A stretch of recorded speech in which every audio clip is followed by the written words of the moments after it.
우리 이렇게 한번 인사 한번 할까요? 우리 이렇게 현장에 와 있는 선생님들이랑 학생들이랑 우리가 앞뒤 좌우 한번 인사합시다. 사랑합니다라고. 네, 오해하지 마세요. 그런 사랑은 아니니까. 예. 예.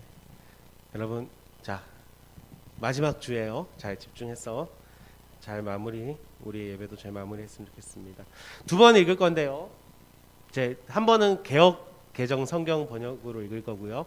한 번은 새 번역 성경으로 읽을 거예요. 내용이 조금 차이가 있어요. 그래서 새 번역 성경으로 한 번 더 띄워드리는데 우선은 개역 개정 성경으로 한번 같이 읽어보겠습니다. 2절밖에 안 됩니다. 함께 읽을게요. 시작. 이는 한 아기가 우리에게 낳고 한 아들을 우리에게 주신 바 되었는데 그의 어깨에는 정사를 메었고 그의 이름은 기묘자라 모사라 전능하신 하나님이라 영존하시는 아버지라 평강의 왕이라 할 것임이라. 그 정사와 평강의 더함이 무궁하며 또 다윗의 왕자와 그의 나라와 군림에 그 나라를 굳게 세우고 지금 이후로 영원히 정의와 공의로 그것을 보존하실 것이라. 만군의 여호와의 열심히 이를 이루시리라. 아멘.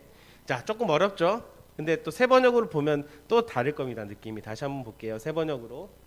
네, 같이 읽겠습니다. 시작. 한 아기가 우리를 위해 태어났다. 우리가 한 아들을 모셨다. 그는 우리의 통치자가 될 것이다. 그의 이름은 놀라우신 좋은 자, 전능하신 하나님, 영존하시는 아버지, 평화의 왕이라 불릴 것이다. 그의 왕권은 점점 커지고 나라의 평화도 끝없이 이어질 것이다. 그가 다윗의 보좌와 왕국 위에 앉아서 이제부터 영원히 공평과 정의로 그 나라를 굳게 세울 것이다. 만군의 주님의 열심히 이것을 반드시 이룰 것이다. 아멘. 자, 오늘 마지막 시간입니다. 자, 오늘 핸드폰은 살짝 내려놓을까요? 예, 강사님과 같이 시간을 봤으면 좋겠는데 우리가 첫 주에는 그저 때가 참회라고 해서 예수님이 왜 그때 오셔야 됐는가, 그때 오시는 것이 왜 우리에게 유익한가 그런 얘기를 했었고요.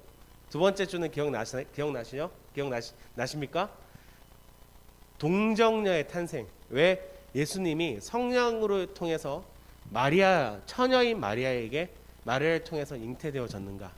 죄의 문제를 해결하기 위해서다라고 제가 말씀드렸고요. 지난주는 임마누엘 뜻이 뭐죠? 하나님이 우리와 함께 하신다. 이사야의 말씀은 임마누엘만 나와 있고 마태복음의 말씀은 하나님이 우리와 함께 하신다라는 뜻을 다시 적어 놓기도 했어요. 그죠? 자, 그리고 이제 마지막 이사야 9장의 말씀을 통해서 우리에게 오실 한 아기, 우리에게 이미 오셨죠. 우리에게는 이미 오셨죠. 하지만 이사야를 통해서 앞으로 오실 그 메시아는 어떤 분이신가에 대한 이야기들을 하고 있는데 우리가 개역개정 성경을 보면 이 5가지로 설명하고 있어요. 어떻게 설명하냐면 기묘자라 모사라 전능하신 하나님이고 영존하시는 아버지고 평강의 왕이다 라고 이렇게 5가지로 예수님을 설명하고 있는데 이게 번역이 좀 이게 다 여러 번역이 있는데 사실은 이것보다 우리가 읽은 새 번역 성경의 번역이 훨씬 더 그 당시에 문학적인 어떤 구성, 그렇죠? 이런 부분에 훨씬 더 맞기 때문에 이게 5가지가 아니라 4가지로 번역하는 게 훨씬 더 좋아요. 몇 가지로? 그래서 뭐랑 뭐를 합치냐면 기묘자 모사를 하나로 합칩니다.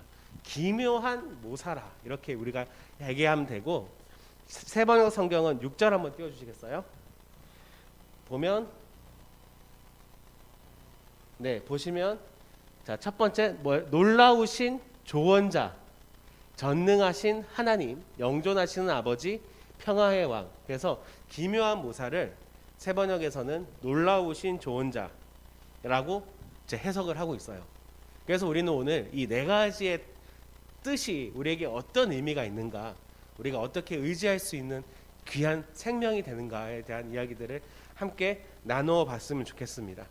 첫 번째는 기묘한 모사, 놀라우신 조언자, 또 이렇게도 번역합니다. 놀라운 상담자 이렇게도 번역을 하고 있어요.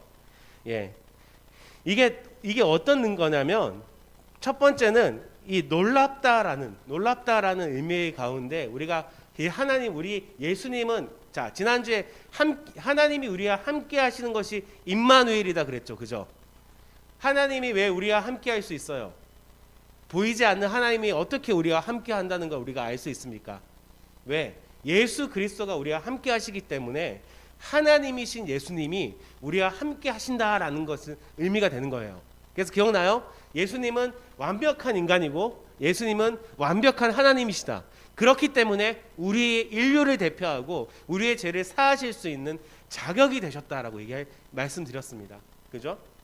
그래서 이 예수님은 한 아기, 우리에게 오실 한 아기는 하나님이신데 그 하나님은 어떤 분이시냐면 놀라우신 분이란 거예요. 이 놀랍다라는 것은 어떤 거냐면 인간이 할 수 없는 일들을 이루어 가시는 분, 아니 이루시는 분, 그죠? 이루시고 이루어 가시는 분, 뭐가 있을까요? 창조가 있을 겁니다. 그죠? 여러분 태초에 하나님이 천지를 창조하셨다라고 시작되어지는 그 창세기는 삼위의 하나님이 함께 역사하신 능력입니다. 성부 하나님과 성자 하나님과 성령 하나님이 함께 계획하시고 그 한 분이신 하나님이 또 삼위이신 하나님이 이건 나중에 한번 설명을 해드릴게요. 기회가 되면 예, 함께 계획하시고 고민하시고 그 창조의 일들을 이뤄가신 거예요. 우리는 이 세상 어떤 인류도 창조할 수 없습니다. 무에서 유를 만들어낼 수 없어요. 어떤 물질이 있을 때 조합을 해서 새로운 물질을 만들어낼 수는 있지만 아무것도 없는 상태에서 무언가를 만들 수 있는 능력은 그 어떤 누구에게도 없는 겁니다. 또 한 가지 이 놀라운 능력이라는 것은 뭐냐면 인간이 할 수 없는 놀라운 은혜라는 것은 뭐냐면 바로 예수 그리스도만이 할 수 있는 인간을 향한 구원의 역사를 이야기하고 있다는 것이죠. 한 아기가 우리에게 올 건데 그 사람은 기묘한 모사래요. 놀라운 일을 일한 놀라운 상담자래요. 근데 그 놀라움은 그 능력이 있어서 지혜가 있어서 상담을 할 수 있는 건데 그 모든 것을 알고 계시고 계획하시고 이루어 가시는 하나님이 우리의 상담자가 되어 준다는 겁니다.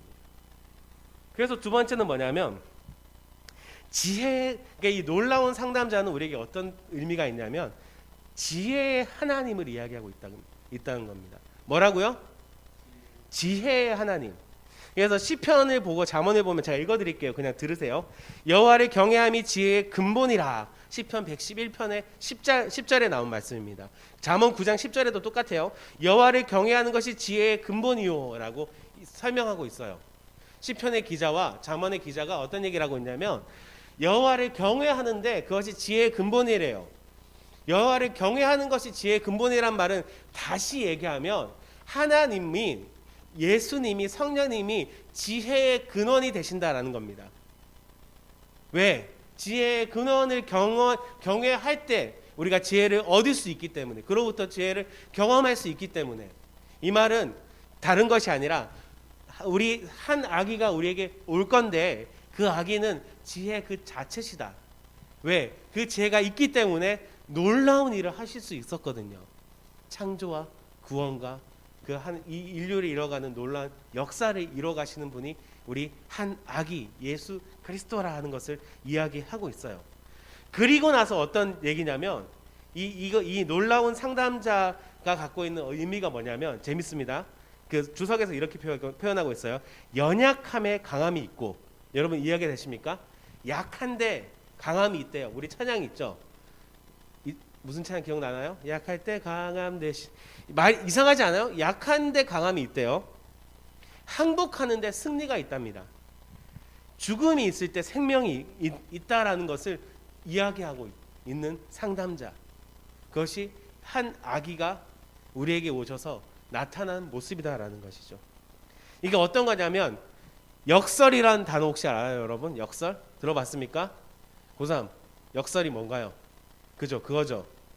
예, 의미가 모순되고 이치에 맞지 않는 표현이라고 나무위키가 알려주더라고요. 예, 그러니까 앞뒤가 안 맞, 논리적으로 맞지가 않아요. 근데 이 놀라우신 상담자는 어떤 이야기를 우리에게 하고 있냐면 역설적인 표현을 하고 있습니다. 다시 한번 읽어드릴게요. 연약함에 강함이 있고 항복할 때 승리가 있고 죽음 안에 생명이 있다라고. 실제로 예수님이 요한복음에서 우리가 잘 아는 하늘의 미랄의 이야기가 뭐죠? 미랄의 이야기를 합니다. 자, 내가 진실로 진실로 너에게 이르노니 한 알의 미랄이 땅에 떨어져 죽지 아니하며 한 알이 그대로 있지만 자기의 죽으면 많은 열매를 맺느니라. 죽음이 있을 때 생명이 있대요. 예수 그리스도의 죽음이 있을 때 우리에게 생명이 있다라는 것입니다. 그분이 우리에게 놀라운 상담자로 오셔서 우리에게 말씀해 주시고 우리의 삶을 가르쳐 주시는데 어떻게 가르쳐 주시냐면 그의 삶을 통해서, 그의 죽음을 통해서 우리에게 생명 주어짐을 이야기하고 있다는 겁니다.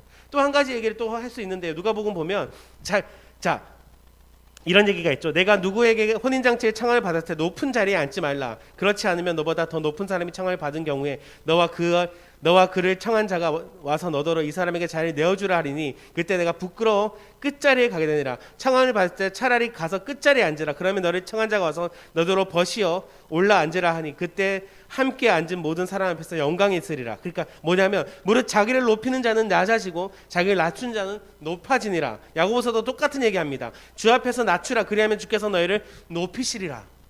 예수님이 그 얘기를 하셨고 야고보가 똑같은, 예수님의 동생 야고보가 똑같은 이야기를 다시 한번 야고보서를 통해서 하고 있습니다.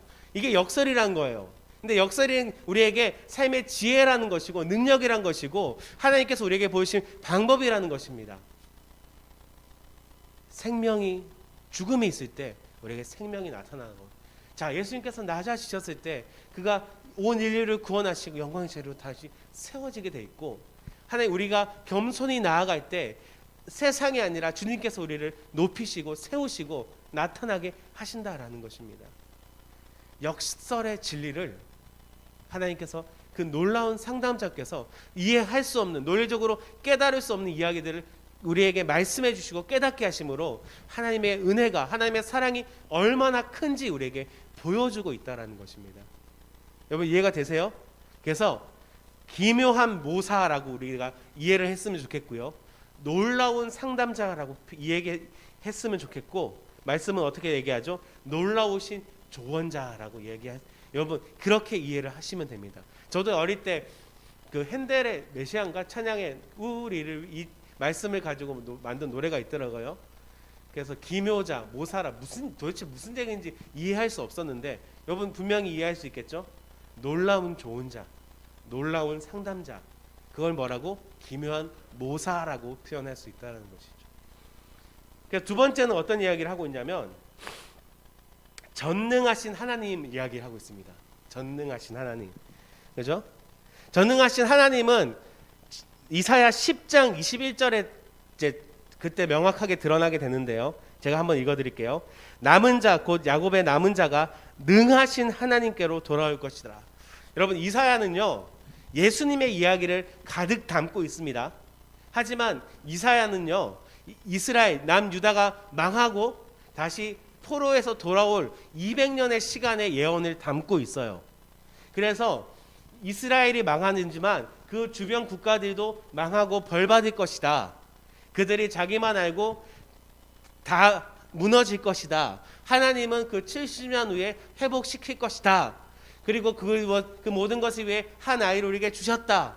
이런 이야기들을 이사야서는 담고 있는데요. 그래서 얘기하는 것은 뭐냐면 이 전능하신 하나님이라는 뜻을 갖고 있는 의미는 뭐냐면 전쟁과 전투에 관해서 늘 승리하시는 하나님에 대한 이야기를 하고 있습니다. 이해가 되십니까? 자, 그래서 오늘 읽진 않았지만 9장 3절과 4절, 5절은 어떤 얘기를 하고 있냐면, 자 읽어드리겠습니다. 주께서 이 나라를 창성하게 하시며 그 즐거움을 더하게 하셨으므로 추수하는 즐거움과 탈취물을 나눌 때의 즐거움이 같이 그들 주 앞에서 즐거워하리니 이는 그들이 무겁게 맨 멍에와 그들의 어깨와 채찍과 그 압제자의 막대기를 주께서 꺾으시되 미드안의 날과 같이 하셨음이라. 어지러워 싸우는 군인들의 신과 피 묻은 겉옷이 불섬같이 살라지리니. 어떤 거냐면 전쟁에서 승리하게 하시는 하나님의 모습을 이야기하고 있어요. 이스라엘 상황을 이야기하고 있는데, 그래서 이 전능하신 하나님이라는 것은 이 전쟁과 연관시켜서 그 모든 전쟁 가운데 승리하게 하시는 하나님을 우리가 생각할 수 있어요. 그래서 보죠. 우리가 전투하고 싸워 나가는 겁니다. 그죠? 여러분 그리스도인은 승리한 것들을 쟁취하고 그 승리를 누리고 살아가는 사람들이 그리스도인들입니다. 이 싸움이라는 것은 우리가 하는 것이 아니라 이미 그리스도께서 승리하셨기 때문에 우리는 그 승리를 누리고 살아가면 되는 사람들이에요. 여러분이 피 터지게 전투하며 이길까 질까, 내가 유리한가 불리한가 그런 것들을 재고 있는 상황이 아니라 그리스도인의 전쟁이란 하나님을 의지할 때, 예수님을 의지할 때 이미 예수님께서 승리하신 것들을 취하고 경험하는 자들의 삶이다라는 것입니다. 그럼 구약에서 여러 수많은 전투가 있었어요. 구약에서 수많은 전투가 있었지만 하나님이 온전히 역사하신 전투들이 있습니다. 이런 전투의 모습은 어떤 거냐면 이스라엘 백성들이 손가락 까딱하지 않아도 그 전쟁에서 하나님의 놀라운 능력으로 승리하시는 모습들을 우리에게 보여주고 계신데요. 대표적으로 제가 한 3가지 정도만 생각해 봤는데 첫 번째가 뭐냐면 여리고 전투입니다. 출애굽을 해서 여호수아가 여리고에 들어갑니다. 여러분, 이스라엘이 광야에 몇 년 동안 있었죠? 40년 동안 있었습니다. 그 40년 동안 있었던 이유가 뭘까요? 12명의 정탐꾼이 가서 여리고를 보고 아낙 자손을 봤더니 와, 얘네 너무 세요, 못 싸우면 못 이길 것 같아요 라고 10명이 얘기하니까 40년이 있었던 거예요.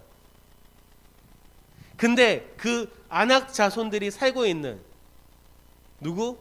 골리앗의 조상들이 살고 있는 그 여리고성을 하나님 어떻게 무너뜨리시냐면 전투가 아닙니다.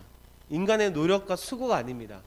하나님의 온전한 능력이에요. 일주일에 하루에 한 바퀴, 마지막 7일째는 7바퀴, 나팔을 불고 소리를 지를 때 성벽이 이중으로 된 아주 견고하고 무너지지 않을 것 같던 성벽이 무너지고 그 전투에서 그냥 하나님이, 인간은 아무것도 한 것 없이 하나님이 승리하게 하신 전투다 말이죠.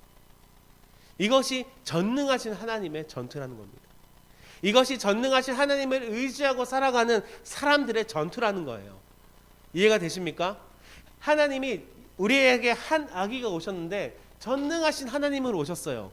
이 전능하신 하나님은 우리가 하나님을 의지할 때 그 모든 싸움에서 주께서 싸워주시고 주께서 승리하시게 하시는 분이 바로 전능하신 하나님이라는 겁니다. 예를 들어 하나만 더 볼게요. 미스바의 전투가 있습니다. 미스바, 사무엘, 그러니까 아직 왕이 있기 전에 이스라엘에게 사울이라는 왕이 세워지기 전에 블레셋으로부터 계속해서 공격을 당해요. 블레셋으로 공격당해서 도저히 감당할 수 없어서 사무엘이 미스바라는 곳으로 온 이스라엘을 부릅니다. 그들이 물을 떠가지고 바닥에 막 쏟으면서 기도해요. 회개하면서 기도합니다. 우상을 부러뜨리면서 불살르면서 기도합니다. 그때 하나님이 어떻게 하셨냐면 그냥 하나님의 군대가 와서 그 블레셋을 치시고 벼락이 치고 그 블레셋을 몰아내서 그 영토까지 확장해서 지켜주신 사건이 바로 이 미스바의 전투 사건이란 말이에요. 이때 여러분 유명한 단어가 하나 나오죠. 혹시 들어봤나요? 에벤에셀? 들어봤습니까? 이게 또 나이 든 사람은 다 알아요. 메이커 이름이거든요. 신원 에벤에셀이라고 구두인가 옷인가 어떻게 파는, 심지어 명동에 한가운데 있습니다. 예, 요때 그 하나님께서 여기까지 우리를 도우셨다라는 뜻을 가지고 그 에벤에셀이 지어지게 됩니다. 이 미스바의 전투도 똑같아요. 전능하신 하나님의 승리라는 겁니다. 이들은 그냥 하나님께 의지하고 기도한 것밖에 없어요. 한 가지만, 시간이 가니까 한 가지만 더 얘기해 볼게요. 자, 여호사밧, 여러분 혹시 이 찬양 알아요? 세상의 유혹 시험이 내게 몰려올 때도, 이 찬양 알아요? 후렴가사 이거죠. 주를 찬양, 손을 들고 찬양, 전쟁은 나에게 속한 것 아니니. 주를 찬양, 손을 들고 찬양, 전쟁은 하나님께 속한 것이라. 자, 이 전쟁이 하나님께 속했다라고 얘기하는 이 찬양, 이게 어떤 왕 때냐면 여호사밧이라는 왕 때입니다. 여호사밧이 이 왕 때 그 북이스라엘로부터 배신당하고 이 모압과 암몬이라는 그 아래에 있는 지역으로부터, 그러니까 사방으로 둘러싸여져 전투를 치러야 될 때가 왔어요. 그때 여호사밧이 하나님께 기도할 때 어디지? 네. 야시엘이라는 한 선지자를 통해서 내려주신 말씀이 뭐냐면, 여호사밧 예루살렘 주민과 유다가 여호사밧 왕이여 들을지어다, 여호와께서 너에게 이같이 말씀하시기를 두려워하거나 놀라지 말라. 이 전쟁은 너희에게 속한 것이 아니요 하나님께 속한 것이다. 여러분, 이 전능하신 하나님이, 이 한 아기가 전능하신 하나님으로 오셨어요. 어떻게? 전쟁을 다스리고 승리하시는 하나님으로 오셨다는 거죠. 이 전쟁은 우리가 칼과 창을 들고 방패를 들고 연습하고 훈련해서 싸우는 게 아니라 우리의 믿음을 가지고 하나님을 의지할 때 승리하게 하시는 하나님을 바라볼 수 있게 된다는 것입니다. 여러분, 은혜가 아닌가요? 놀라운 능력이 아닌가요? 한 아기가 전능하신 하나님을 오셨다는 것입니다. 자, 그리고 세 번째 어떤 하나님이죠? 영존하시는 하나님, 영존하시는 아버지. 여러분, 구약은 왕을 아버지라고 잘 표현하지 않습니다. 그러니까 흔하지 않아요. 근데 가끔 아버지라는 표현을 할 때가 있는데, 그때가 언제냐면 연약한 자에 대한 하나님의 염려. 이해가 되세요? 연약하고 힘든 자들을 향한 하나님의 염려, 그리고 하나님의 자신의 백성을 가르치거나 훈계하실 때, 또 어떤 때 하냐면 백성들이 하나님을 대할 때 아버지라는 표현을 쓰고 있습니다. 제가 말씀을 몇 개 읽어드릴게요. 그의 시편입니다. 그의 거룩한 초소에 계신 하나님은 고아의 아버지시며 가부의 재판장이시라. 누구를 향한? 연약한 자들의 아버지가 되신다는 거죠. 시편 103편입니다. 아버지가 자식을 긍휼히 여긴 같이 여호와께서는 자기를 경외하는 자를 긍휼히 여기시니. 자신의 백성, 하나님의 백성을 향해서 아버지라고 표현하고 계신 거예요. 한 가지만 더 읽어드리겠습니다. 예레미야 3장 19절인데요. 내가 말하기를 내가 어떻게 하든지 너희를 자녀들 중에 두며 허다한 나라들 중에 아름다운 기업인 이 귀한 땅을 내게 주리라 하셨고, 내가 다시 말하기를 너희가 나를 나의 아버지라 하고 나를 떠나지 말 것이라 하였노라. 예, 백성들이 하나님 어려운 가운데 하나님을 대할 때 아버지다라고 표현하고 있는 거예요. 여러분, 이해가 되십니까? 그러니까 왕을 아버지로 표현하지 않는데 하나님을 아버지라고, 이 왕을 하나님 아버지라고 표현할 때가 있는데, 이것이 어떤 거냐면 하나님께서 이 백성, 이 자녀들을 다스리고 통치하시고 하나님의 정의와 하나님의 능력과 하나님의 은혜로 그대로 우리의 삶을 이끌어 가실 것을 이야기할 때, 내가 너희를 지키겠다고 이야기할 때 이 아버지란 표현을 하고 있다는 것입니다. 그러니까 한 아기가 우리에게 영존하신 아버지로 오셨어요. 어떤 거냐면 내가 너를 사랑하고 내가 너를 지키고 내가 너와 임마누엘하고 내가 너와 영원토록 너를 이끌어 가겠다. 내가 너의 삶의 기준이 되어주고 생명이 되어주겠다라는 고백을 하고 계신 거라는 거죠.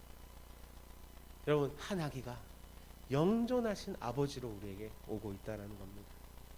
마지막이에요. 평화의 왕, 평강의 왕입니다. 평강, 평화 똑같은 말이에요. 샬롬 이런 말은 다 똑같은 말입니다. 이거는 너무 제가 예배 소설을 말씀드리면서 계속해서 했던 말씀이에요. 뭐냐면 평화는 하나님이 하시는 일의 절정이자 최종적인 목적이에요. 예수님은 그 평화를 위해서 오셨습니다. 어떤 평화? 먼저는 하나님과 인간의 관계를 회복하기 위한 평화를 위해 오셨고, 두 번째는 사람과 사람의 관계를 회복하기 위한 평화를 위해 오셨습니다. 그 평화는 왜 우리의 목적이 됩니까? 하나님 나라에 갔을 때 우리는 그 평화를 완전하게 누릴 수 있기 때문입니다. 이런 독사굴에 어린이가 손 놓고 사자와 장난쳐도 물지 않는 하나님의 나라에 대한 이야기들을 우리가 들어보셨죠. 그런 말씀을 들어보셨죠. 제가 어디인지 갑자기 기억이 안 나지만, 여러분, 그런 평화의 나라, 평화의 모습이 우리의 삶에 하나님의 그 계획의 목적에 있는 겁니다. 절정에 있는 겁니다. 열매로 있는 거고 결과에 있는 겁니다. 예수님이 그 평화가 되시기 위해서 오셨습니다. 예수님의 그 십자가는 그 모든 평화를 이루시는 능력이었고 키였고 유일한 방법이 되셨어요. 한 아기가 평화의 왕으로 오셨는데 우리는 그 너무 은혜가 되지만 너무 능력이 되지만 잘 생각해 보세요. 한 아기가 십자가에 죽기 위해서 이 땅에 오셨다라는 것입니다. 평화를 이루시기 위해서 자신의 생명을 던지신 사건이 한 아기가 평화의 왕으로 우리에게 오셨다라는 것이죠. 여러분 이해가 되십니까? 하나님께서 예수님께서 이 땅에 오신 이유가 이 땅에 오신 것이 어떤 모습으로 오셨냐면 다시 한번 첫 번째 따라해 보겠습니다. 놀라우신 좋은 자. 다시 다 같이 놀라우신 좋은 자. 전능하신 하나님. 영존하시는 아버지. 평화의 왕. 여러분 우리에게 이 분이 되어 주기 위해서 여러분 한 사람 한 사람에게 이 의미를 주기 위해서 여러분 예수님께서 한 아기가 우리를 위해 오셨다라는 것을 여러분 분명히 기억했으면 좋겠습니다. 아멘. 아멘. 네. 같이 한번 기도했으면 좋겠어요. 예, 기도했으면 좋겠는데요. 말씀을 기억하면서 예수님이 이 땅에 오신 이유, 여러분 이 땅이라고 해서 온 인류를 생각하지 말고요, 좀 이기적으로 나를 위해 오신 이유를 한번 떠올려 봤으면 좋겠습니다. 그 의미가 얼마나 대단하고 놀라운 것이고 귀한 것인지, 우리를 어떻게 살아가게 하는 것인지, 아무런 죄 없는 분이 죽임 당하면 안 되는 분이 평화의 왕이 되시기 위해서 이 땅에 오셨습니다. 그분이 나의 주인이 되기 원한다고 기도했으면 좋겠고요. 그분이 여러분의 의미가 되게 원한다고 기도했으면 좋겠고요. 그가 오신 이유를 바르게 깨닫고 그 능력으로 살아갈 수 있는 하나님의 자녀가 되기 원한다고 기도했으면 좋겠습니다. 기도하겠습니다.